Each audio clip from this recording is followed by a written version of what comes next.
मी एक film maker आहे, मी काय करू शकतो. मी माझी उद्विग्न प्रतिक्रिया तर एकदा दिलेली आहे, त्याच्यावरनं पण केवढी गदारोळ उठला. पण शेवटी एक माणूस आहे ना मी पण.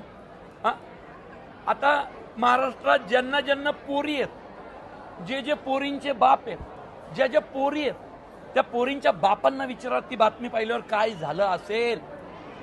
तर एक फिल्म मेकर म्हणून मी एकच गोष्ट करेल,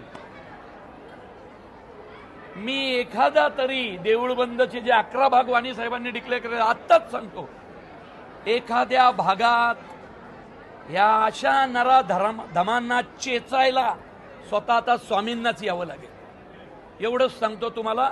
आणि तिथं त्याच्यात कायदा बिदा असं काही नसेल, कारण ज्यावेळी स्वामी शिक्षा द्यायला उतरतात त्यावेळी स्वामींची शिक्षा भयानक असते.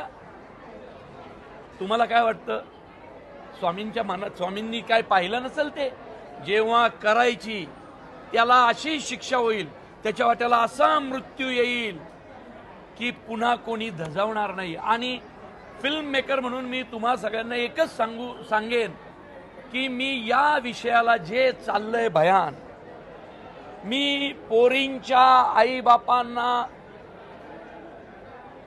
एक आशेचा किरण देण्यासाठी असा एखादा चित्रपट बनवेन की त्या नराधमांना असे मृत्यू दिसतील त्या चित्रपटात की ते पाहून पुन्हा कुणी असं करण्याची हिम्मत करणार नाही. जसं मुळशी पॅटर्न नंतर शेतकऱ्यांच्या जमिनी धाक धपटशाने घेणं बंद झालं, कुणी काही म्हणा, पण मुळशी पॅटर्ननी शेतकऱ्याला खडबडून जागं केलं.